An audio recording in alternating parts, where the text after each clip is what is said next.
Okay, we're back with another list here.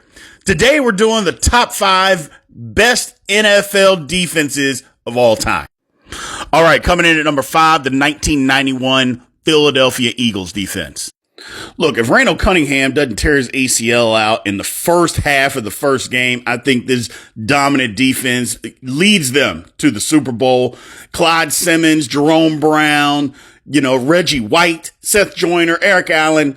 They had everything that you wanted in a defense, just didn't have an offense to get them over the hump.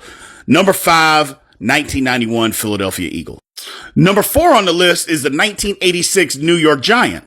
I mean, you could start and end with Lawrence Taylor, who happened to be the NFL MVP that year, but he had much, much more.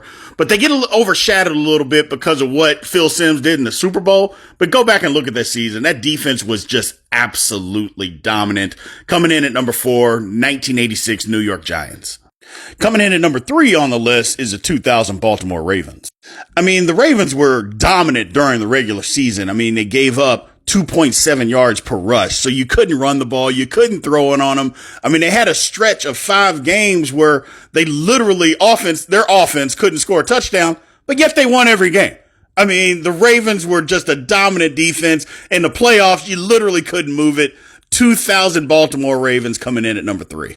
At the number 2 spot, we have the 1985 Chicago Bears. The 46 defense that Buddy Ryan devised was literally, revolutionary. You couldn't run the football on them. And then when you threw the ball, they only led the league in interceptions that year. They also led the league in sacks. So let's see, you can't run it. And when you throw it, we're either going to kill your quarterback or pick off the ball.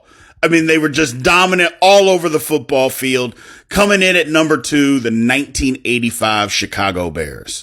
Coming in at number 1, 1976 Pittsburgh Steelers. Now, look, I know a lot of you all are going to say that's a homer pick. They didn't win the title that year. And you know what? You're right. However, the Steelers, the last 9 games of the regular season that year, they gave up a total of 28 points. That's right. 9 games, 28 points. Of all the Steeler dominant defenses that they had in the 70s, the 1976 team was by far the most dominant. You couldn't move the football. Clearly, you couldn't score the football on them. Just had some issues on the offensive side is why they didn't win the Super Bowl. But the 1976 Steelers, the Steel Curtain defense, the greatest defense of all time. Let me know what you guys think.